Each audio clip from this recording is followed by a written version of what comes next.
It's game day. We got a final score prediction for LSU and Baylor. Locked on LSU. Let's go.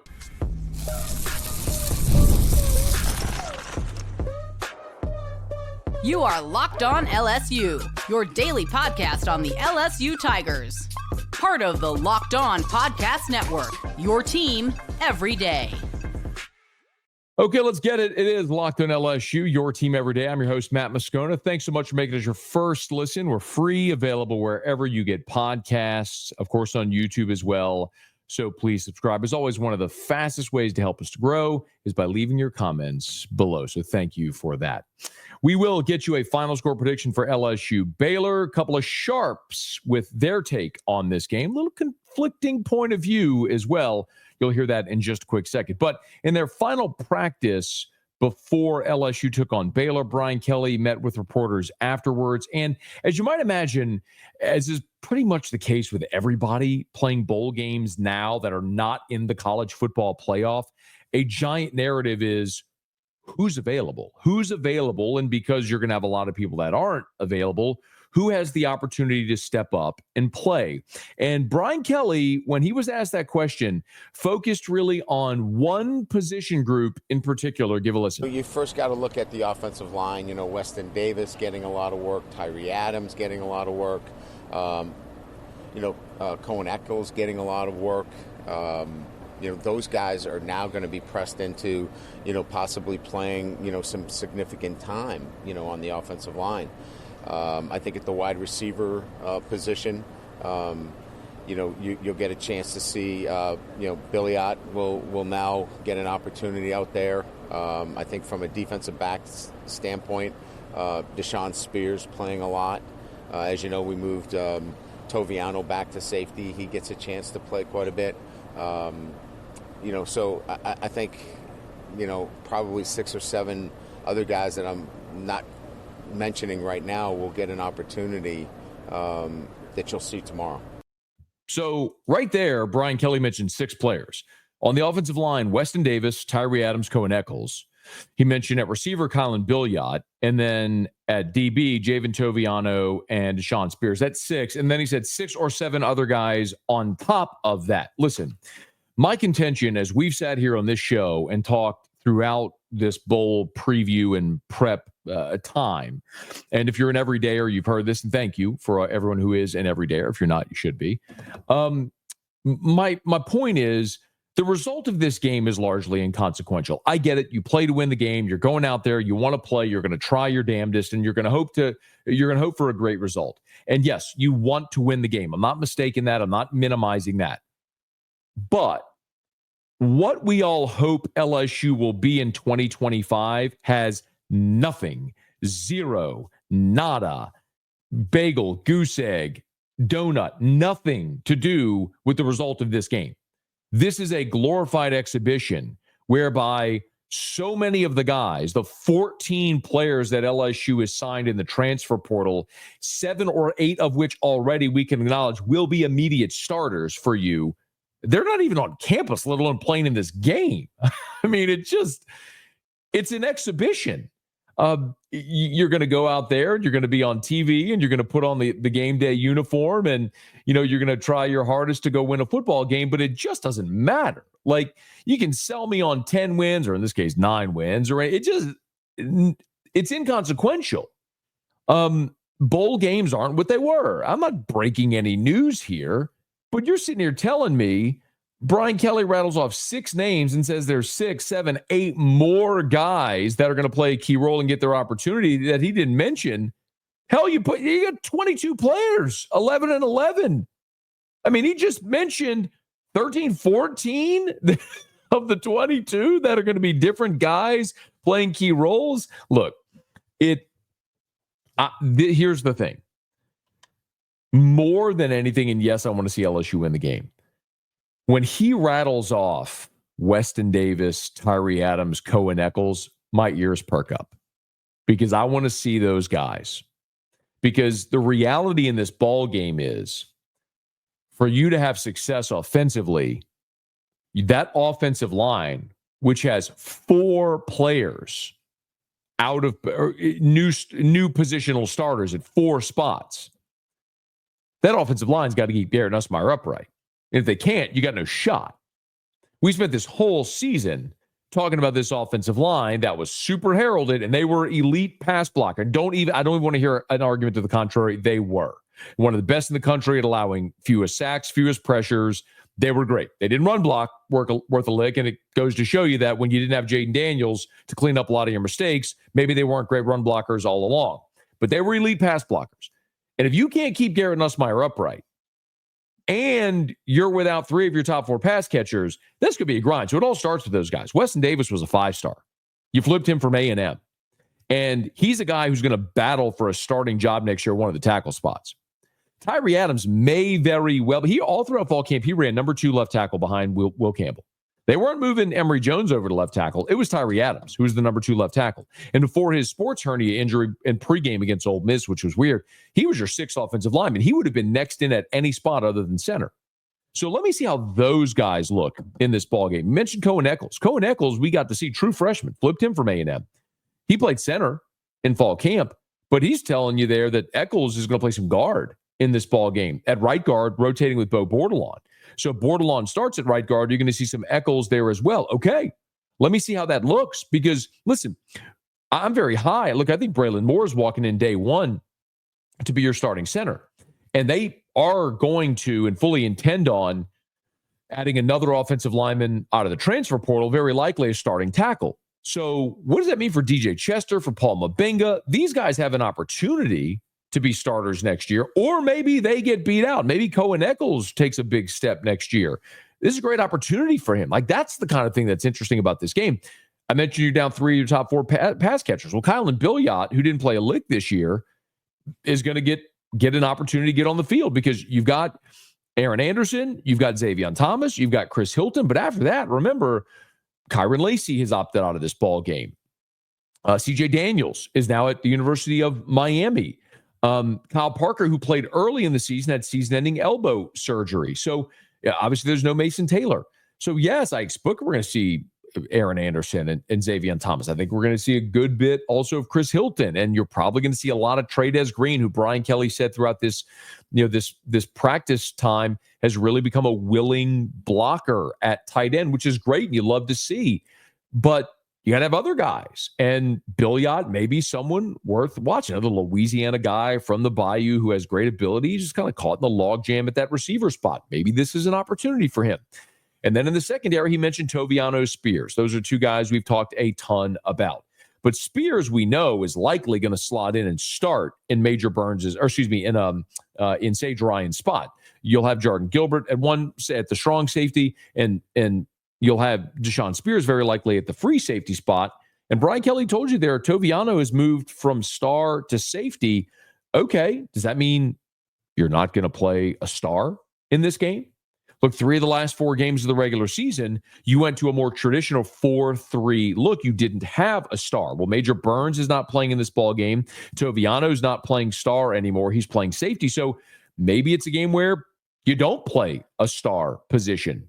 You know, that hybrid nickel Sam outside linebacker box safety role position. Maybe this is a spot where you see 3 linebackers. You know, maybe it is Whit Weeks, Greg Penn, Devon Keys, West Weeks rotating in as well. Maybe that's more of what you see in this ballgame. I think it's likely what you will see. So more than anything, and I'm not trying to dismiss you're trying to go out and win a football game. Of course, you want to play well, and you want your guys to play well, and you want to win. But more than anything, this bowls now outside of the playoff are more about those dozen bowl practices to get guys experience, especially with all the opt-outs. The guys that are going to be starting or have an opportunity to start for the first time, this is a dozen practices with them running with the ones. And then a game scenario. Think about the value that Garrett Nussmeier had in playing that game a year ago, that 98-yard touchdown drive to win the game against Wisconsin, to be the starter, throw for 300 yards. How much confidence that bred moving into the next season? Like, okay, yeah, this guy can do it. He's the guy we all thought he was as he was sitting there waiting his turn. Maybe that's the case for Weston Davis or Tyree Adams or Cohen Eccles or Kylan Billiot or Javen Toviano or Deshaun Spears. They'll get their opportunity to prove it. So we'll see how they all line it up against Baylor on Tuesday in the Texas Bowl, 2:30 Central Time. Of course, we'll be here after the game, giving you a full recap of that ball game. We'll look forward to seeing you then. A couple of us sharps have made their picks. So how do they see LSU and Baylor going down? We'll talk about that next. Locked on LSU, your team every day. Today's episode is brought to you by Rocket Money. Did Rocket Money help you find any subscriptions that you forgot about, or maybe that you were paying for twice? Well, that's happened to millions of people. Got a few subscriptions you didn't realize you were paying for. Rocket Money makes it so easy to track them down. It's like having a personal assistant for your finances. Rocket Money is a personal finance app. It helps you find and cancel your unwanted subscriptions. It monitors your spending. It helps you lower your bills so you can grow your savings. It brings everything together in one place, whether it's subscriptions, your spending habits, even goals that you want to hit this year. Rocket Money has over 5 million users and has saved a total of $500 million in canceled subscriptions, saving members up to $740 a year when using all of the app's premium features. Cancel your unwanted subscriptions and reach your financial goals faster with Rocket Money. Go to rocketmoney.com/locked on today. That's rocketmoney.com/locked on. rocketmoney.com/locked on. So as LSU gets ready to tee it up and kick it off against Baylor, one of the interesting things that we've seen with this game is a lot of line movement. When this game was announced in early December, LSU opened as about a field goal favorite in this game. And then the line moved to about a pick 'em. It was somewhere, it kind of hovered right there on LSU 1, Baylor 1, right around a pick 'em for much of the time leading up to this game. And here in the last week, we've seen more movement toward Baylor, and we've seen that line shift. So as of right now, Baylor is actually a 3.5 point favorite in this ball game over LSU. So we have seen it move just about a full touchdown from opening line to where it is now, and we'll see what it is at the time of kickoff. Now, there's a lot of disparity there, but the reason for the line movement makes a lot of sense.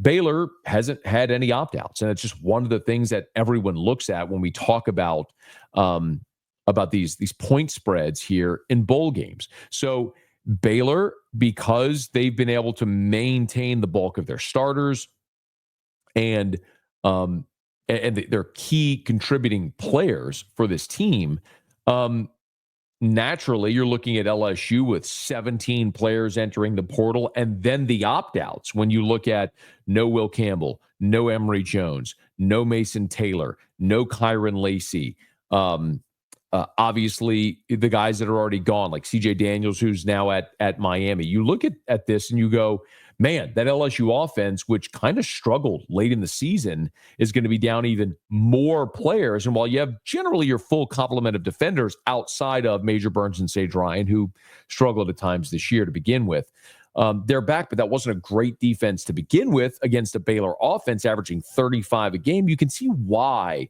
that line movement has happened. But Lee Sterling of Paramount Sports, I always love to get Lee's picks and predictions on LSU football games. And this is what Lee told me his pick was for LSU and Baylor. But, I think that they've got good enough talent here. I think the Baylor secondary, very suspect. They just have not played many good teams that can push the ball down the field. Also very susceptible to screenplays. So if I can pick this stuff out, I think that the coaching staff should be able to also. And usually when you predict they're not going to do much, usually LSU has their best games.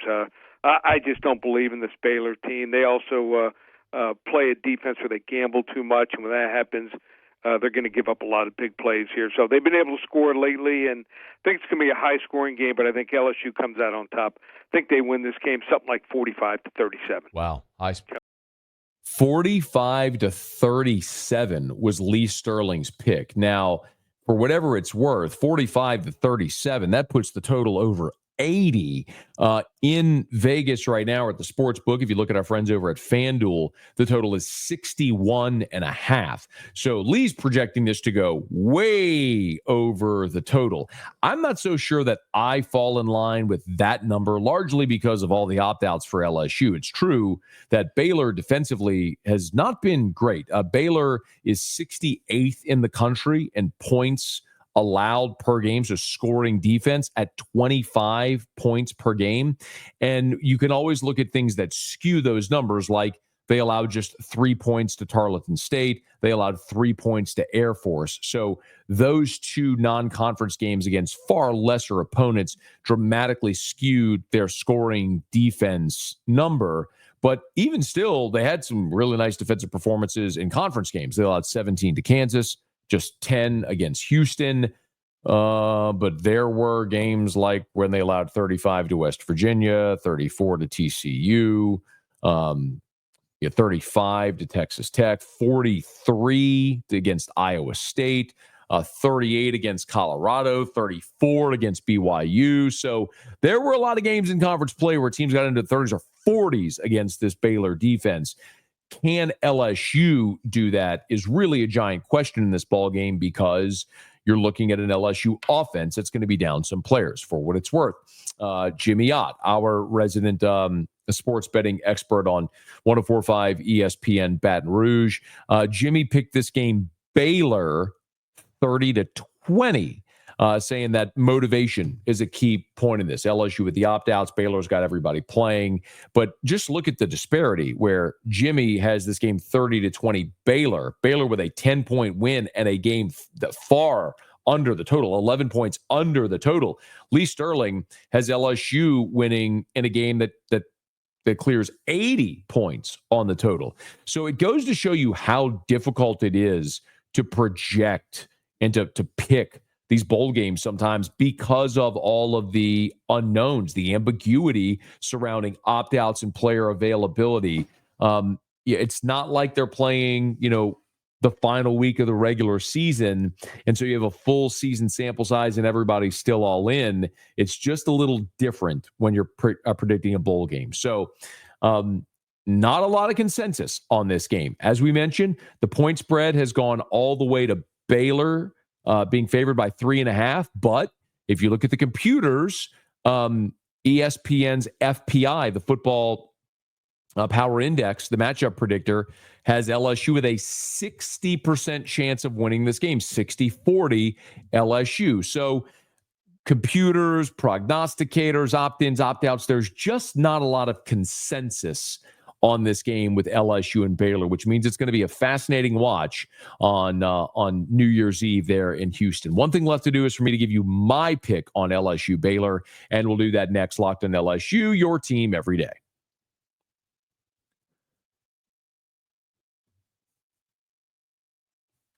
Okay, before we get out of here, I'll give you my pick for LSU and Baylor. And I'll tell you very candidly, I vacillated here. Initially, I did pick LSU to win this game 34-31. That was my initial pop, was I'll take LSU.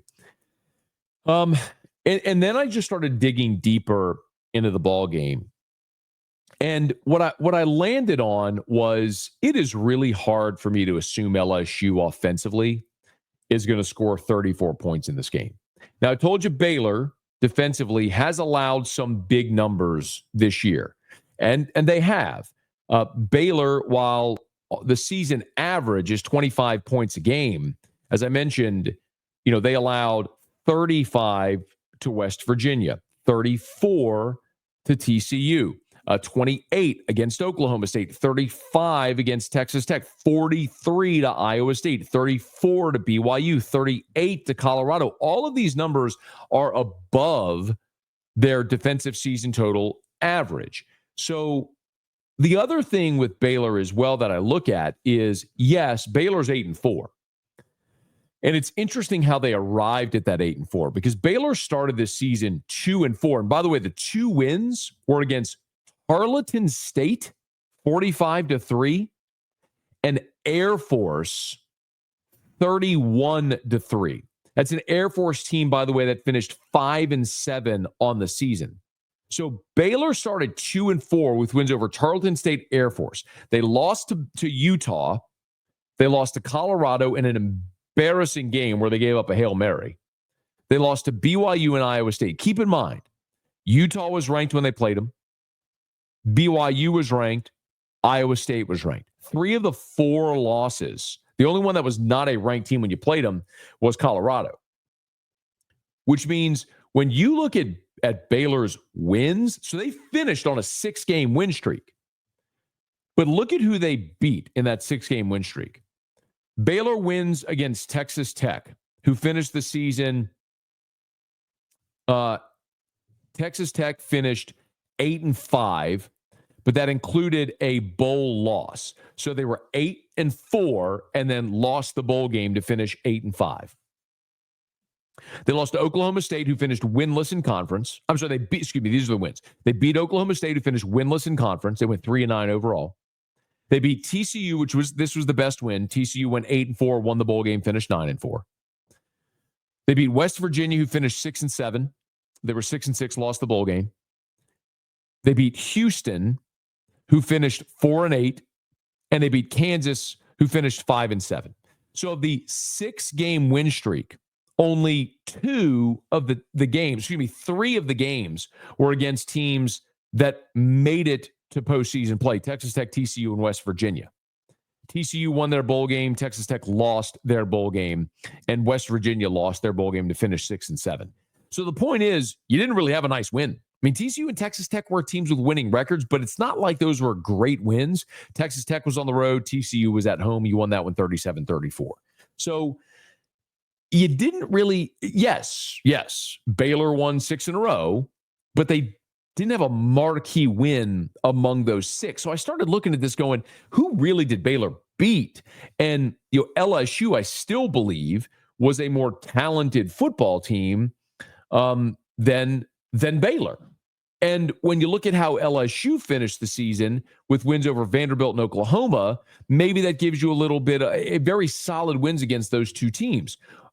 Maybe a little more confidence after the 3-game losing streak. But if I'm going to apply the same metric, the same test that I just did to Baylor, I have to do it to LSU, where I said, okay, well, who did you beat? Well, look at who LSU beat. They beat Vanderbilt at home by 7, 24-17. And that was a Vanderbilt team that finished 6-6 and won their bowl game to go 7-6. Now, by Vanderbilt standards, that's amazing. But it's still a Vanderbilt team that was 3-5 in the conference. And then they beat Oklahoma, an Oklahoma team who also went 6-6, lost the bowl game. Oklahoma was 2-6 in league play. So yes, you had nice wins to wrap up the season against Vanderbilt and Oklahoma, but those were 2 500 football teams that weren't very good. So, and they're both at home. So should I really be impressed by LSU winning those games? The other thing too that we've talked about is the good on bad matchup is like Baylor's offense, LSU's defense, good on bad. LSU's offense, Baylor's defense, good on bad. But how good is LSU's offense when you're down 4 linemen? The biggest, I would say the biggest point of contention, the biggest piece of angst for LSU fans this year was that offensive line. And go back to the beginning of the season where Will Campbell said, point blank, we are going to run the football. Print it, we are going to run the football. We're going to be a physical team. And LSU finished last in the SEC in rushing offense. They could not run the football. The offensive line was terrible at run blocking all year. They were good in pass pro, but now you're down 3 starters, and one of your starters is moving positions. So the only player on that offensive line, when you tee it up and kick it off against Baylor, that's going to play in the same position he played all year on the offensive line is DJ Chester, who, by the way, was the weak link. He was your lowest rated offensive lineman. So I'm hopeful Tyree Adams at left tackle is great. I'm hopeful that Miles Frazier kicking out the right tackle plays really well. I'm hopeful that Paul Mabenga continues to improve and plays better at left guard. I'm hopeful Bo Bordelon getting his first start plays well at right guard, or when Cohen Eccles gets his shot to rotate in plays well.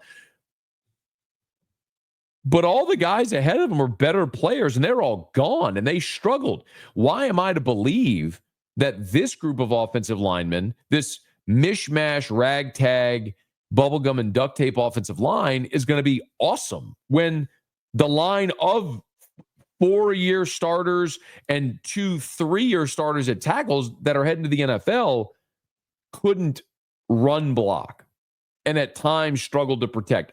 I just don't see it. Now, listen, if that was Texas A&M or Ole Miss or South Carolina, one of these elite defensive fronts, then I'd feel much more leery. And Baylor is not that. This is not a great Baylor defense. But Baylor starters against LSU backups gives an edge to Baylor. And while, yes, LSU has Garrett Nussmeier playing in this football game, my goodness, we talked about the impact not having C.J. Daniels met on this offense. Now you take away Daniels and Mason Taylor and Kyron Lacy. 3 of your top 4 pass catchers are gone. So you got 4 new offensive linemen and 3 of the top 4 pass catchers are gone. Why should I possibly think this offensive line is going to protect and Garrett Nussmeier is going to find plays in the passing game with the receivers that he hasn't relied on at all this year? I mean, maybe it can be one of those things like we saw, look, the 2013 season, LSU played the Outback Bowl against Iowa. And if you remember, Mettenberger had torn his ACL, so Anthony Jennings made his first start. Odell was really limited in that game, so they just turned around and handed it to Jeremy Hill all day. And Jeremy Hill ran for over 200 yards in that game, and LSU won a low-scoring game behind a good defense and a good defensive effort in the slop, a good defensive effort in Jeremy Hill running the football. Maybe this is a Caden Durham game where you just say, you know what, let's line it up, and run it and prove we're tougher than them. And maybe it's one of those where we'll look back in hindsight and go, Caden Durham. Like that'll be one of those bowl performances like Rondale Mealy against Notre Dame in the 1997 Independence Bowl or Kevin Falk in the 95 Independence Bowl. I just mentioned, obviously, Jeremy Hill in the January 2014 Outback Bowl. There are those performances. And maybe that's one that we'll be looking for. But it's really hard for me to predict that. This Baylor offense averages 35 points a game. The LSU defense hasn't been great. They've just been mid to average all season, average to bad. Thankfully, you don't have to play a running quarterback, but Baylor's offense should move the ball and score. Can LSU's offense keep pace? It's hard for me to predict it when you're down 4 offensive linemen and 3 of your top 4 pass catchers. So I actually think I'll pick Baylor in this ballgame to win it 30-24 is what I scribbled down. So my initial lean was LSU, I think, like a lot of the odds makers. But as we've gotten closer to the game and you've seen what LSU will be lacking in this game, it probably favors Baylor. Here's hoping that I'm wrong. And here's hoping the Tigers go out there and some young guys and new starters go make memories and make some great plays that we'll talk about forever and ever and ever. My buddy Hunt Palmer over at LouisianaSports.net has a piece up. It's the top 10 bowl performances for LSU in the last 30 years. And he mentioned that Jeremy Hill game. He mentioned Rondale Mealy in 97, Kevin Falk in 95, and there's plenty of them. And maybe we have another one in store coming up on New Year's Eve with LSU and Baylor. We'll see how it goes. And, of course, we'll be back here to recap all of it on Locked on LSU. So do me a favor. If you're on podcast, please subscribe on your favorite podcast app. Rate us, leave a review. If you're on YouTube, smash that like button, subscribe to the channel, hit the bell so you're notified whenever we post a new video, and let a friend know if they love the Tigers. We got you here every day for Locked on LSU, your team every day.